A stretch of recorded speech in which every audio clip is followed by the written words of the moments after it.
Hello and good morning on this really frigid day, at least here where I live in Colorado. I don't know where you are. It is freezing right now. It doesn't get this cold that often. So I'm happy to be inside for now. It is the 12th of February, 2021. And I've been meaning to make this one for a bit. And I kept thinking it was ready and it wasn't ready. And apparently, what I needed was more information, more visuals to provide for myself, but then also for these. So, kind of a tie in from the last video about my realization about how niceness is nonsense. And it's gotten much deeper in terms of my recognition of how much it messes us up and how much it derails us from developing our own sense of self and our confidence and our ability to communicate authentically. Um, Ironically or not, I found a book called, and it's a very long title, so I'll give you the short title, which is Not Nice, by Dr. Aziz Gazipura. I am hopefully saying that correctly, Azipura. Um, which I found him looking for an answer to a totally different question. So that's why I thought it was ironic. Also funny, and this is a me thing, I tend to not look for things unless I'm divinely inspired. So it honestly didn't occur to me to see what was out there on this topic. So that's who I am. I like it when it comes organically and it comes synchronistically. Personally, that feels more like I'm receiving it when I'm meant to receive it. Could I maybe have progressed quicker on this thought had I thought to research it? Maybe. It is a good book. I don't know if this is necessary to say. It's probably not. There's a lot of preamble in it. So I don't know if that's useful or not. As a person who's coming in from already having realized a lot of what he's already saying, it seems sort of overkill. Now, I suppose if you were coming in and you'd had no thought about it, it could be helpful. I'm not saying it's not helpful. I'm saying that I'm about 200 pages in and I kind of want to get to the point. And it's funny, I go through these phases where I can't find one book to read that is of interest to me. And then what's happening now is I have like 6 books that are all kind of on this topic. I'm also reading The Fifth Agreement. I am suddenly now forgetting all the books I'm reading. The Fifth Agreement, which is also kind of about the topic, not so much about niceness, but about the next thing I want to talk about, which is social conditioning, which I have brought up before. But that topic, coming to the realization that the box of social conditioning that we have all been put in for as long as we've all been put in it, has just compromised everyone's individuality so much. And what I'm realizing, I'm going to speak for myself, but I think it's safe to say that it works for other people as well. For those of us who do not agree or do not consent to the social conditioning box that we are put in immediately upon birth, it causes a lot of problems.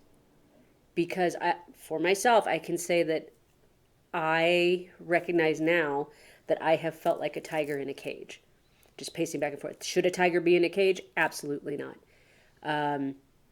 So pacing back and forth, having a lot of anger, having a lot of depression, having a lot of frustration, trying to fit in the box, but really not. It's really not appropriate to be in the box. And then imagining people on the outside being like, I wonder why that tiger's so aggravated. I wonder why that tiger's depressed. I wonder why that tiger doesn't like being in that cage. Well, the tiger doesn't like being in the cage. I do not like being in the cage. I think for the majority of us that do not like being in the cage, that is what it is like. We are pacing back and forth. We're angry. We're depressed. We're reaching out to things as a salve for our pain. Because along all those lines, we're being taught to be nice. Be nice about the fact that this is super fucked up. and recognizing that it has been this way all the way down the line. So our parents, their parents, their parents, their parents, their. So with that understanding and without putting that back on them because they didn't know, now we know, right? Now we know. Now we stop it. Have other people been doing this for a long time? Absolutely. I am the one that has just come to this within the last couple of weeks. And I kind of keep thinking, should I have come to it before? Maybe, because it certainly has been something that's been in my brain for a long time. But all I ever really thought was, I'm not a fan of the box. It just never occurred to me to really let myself out of the box, let myself out of the cage. I use the Osho Zen Tarot, and here's another example of something maybe I could have researched and never did. I've had this deck for a very long time, and now that I have this understanding, I am so very clear that this is very much what he's talking about in this deck. So I just want to show you a couple. This is one I got today. Can you see that there's a lock, but the lock isn't latched? It's not pushed in, so the child doesn't see that they can get out. Okay. Same as this one. I get this card a lot. It's like the bird can't tell that the cage is open, and the other ones are like, it's open. That one I feel really hard. I got this one and this one, the rebel and conditioning. Right around the time I started thinking about this, see how the rebel is like, screw these chains, not having it. And this one is about the lion being raised by sheep, so he thought he was a sheep. And then another lion showed up and showed him his reflection and said, you're a lion. Know who you are. You are not a sheep. Sheep get a bad rap. But,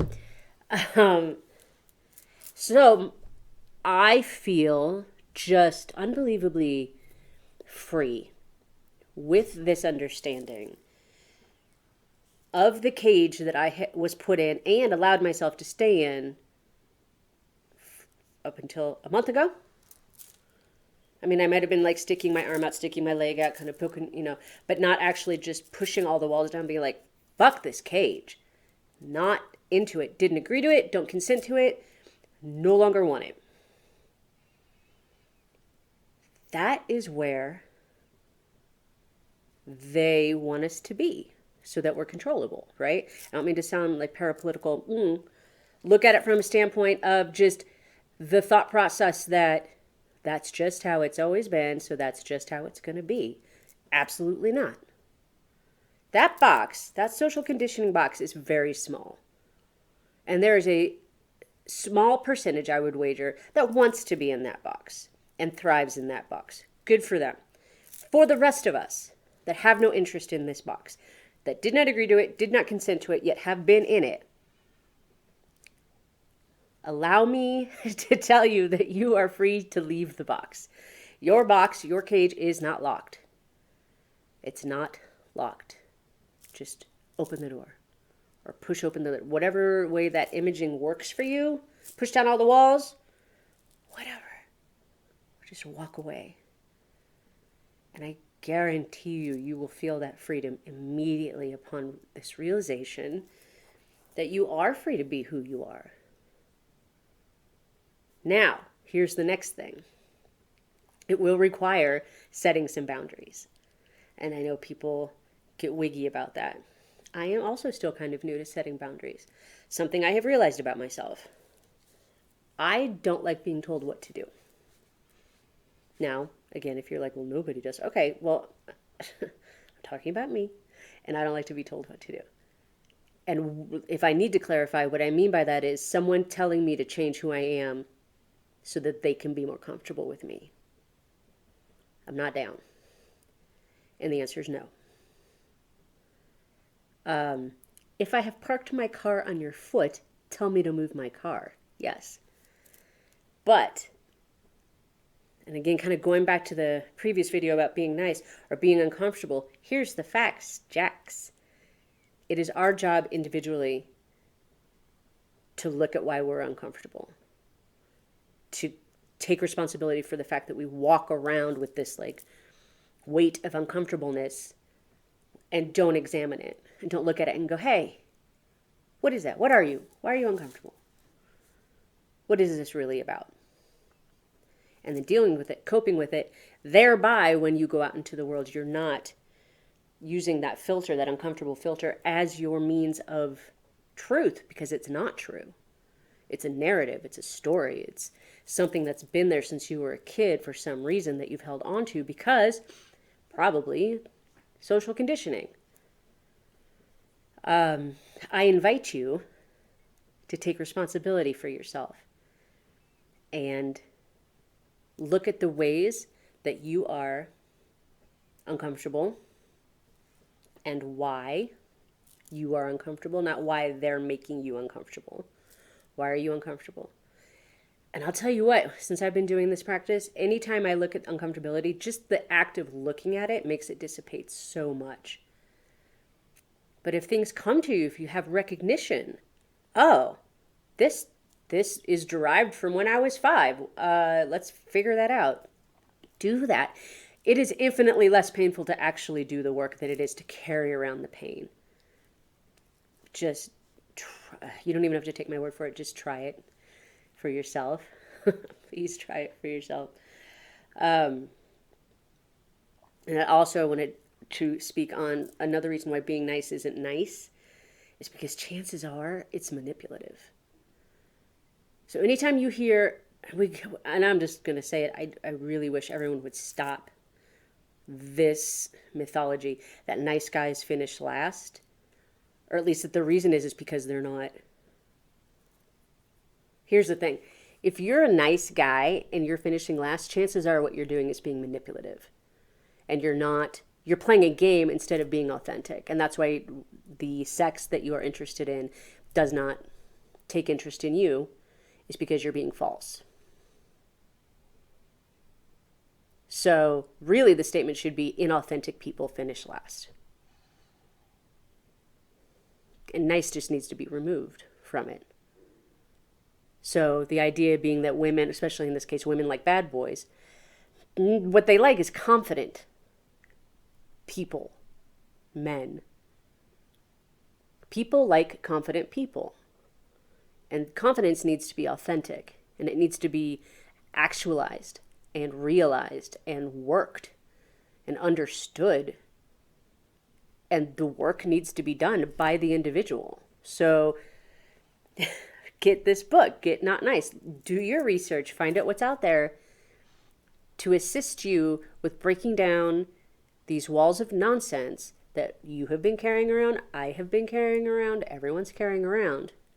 So that when you are in the world, you are grounded and solid and safe in your confidence and your authenticity. So that when you speak, you are speaking truth. And when you think and perceive and assess, it is coming from a place of truth, not from a place of narrative stemming from childhood. Which, quite honestly, yeah, that's what's up. You're dragging around concepts that we invented or created when we were children. Are you 5? No. Then stop making decisions and behaving and reacting like a 5-year-old. Isn't that something? We do this. And it's an ongoing pattern. I would call it an ongoing problem. So if you're into it and you want to be free of your own gaslighting, honestly, that's how I refer to it. I've been gaslighting myself. I've been gaslit by the lineage of, or dual lineages of this idea that life is, you're born, you get in the box, you do everything the box says, you die. And again, from a place of forgiveness, because they didn't know, it has come to an apex, which is me, and probably some other family members, but I don't remember ever having this conversation with them. I no longer agree or consent to be in the box and what all that means. It means some relationships are going to change because there's things I'm not going to put up with anymore because I see it now. I see it for what it is. And just so we're clear, and I know I said this before, I'm not necessarily suggesting that you run around in this angry rampage setting boundaries. That's not what I'm saying. Could it be necessary sometimes? Maybe. That is for your discernment. What it is actually about is coming to the reality about what you're willing to participate in and what you're not. That is for you to decide. And again, you don't even actually have to say it to the people or persons in question. Not necessarily. It is simply for you to know that it's something you're not going to engage in anymore because you're making healthier choices for yourself. I recognize that this interaction that I have with this individual is not healthy. It's toxic. It's based in made up narrative nonsense. And now that I see it for what it is, I cannot engage. Again, setting boundaries is not telling people what to do. It is not, you have to stop doing this in order for me to be comfortable. It is, I am doing this because I want to grow as an individual. If you would like to join me, super. Again, if you're not telling them, you're changing the dance. Some people will get mad. And that's okay. When people start to see you growing and changing and honestly moving into your potential, I think they'll be less mad. And I mean, Dr. Aziz talks about it. You can't take responsibility for other people's reactions or emotions or feelings. So if they get mad, they get mad. It's not your deal. I'm going to drink some coffee.